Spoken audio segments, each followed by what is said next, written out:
तो चलिए शुरू करते हैं। তো বন্ধুরা আমরা এখন এই তেল ব্রাশ করে নিচ্ছি। তেল ব্রাশ করে নেওয়ার পরে ইডলিটা বানিয়ে নেবো। वाह क्या सीन है, वाह क्या सीन है। বাংলা পাতি যেরকম ইডলি হয়, ইডলি বিভিন্ন রকম তো হয়। তো আমরা পাথরের মধ্যে এটা রেসিপিটাকে করে দেখাচ্ছি। এর তো আলাদা একটা অন্যরকম মানে সবকিছুই তো অন্যরকম হবে না জিনিসটা।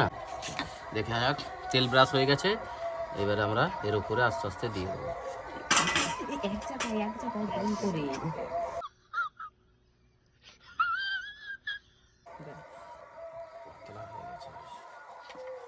ঠিক আছে, এবারে এখানে এটাকে ঢেকে দিতে হবে, বুঝলে?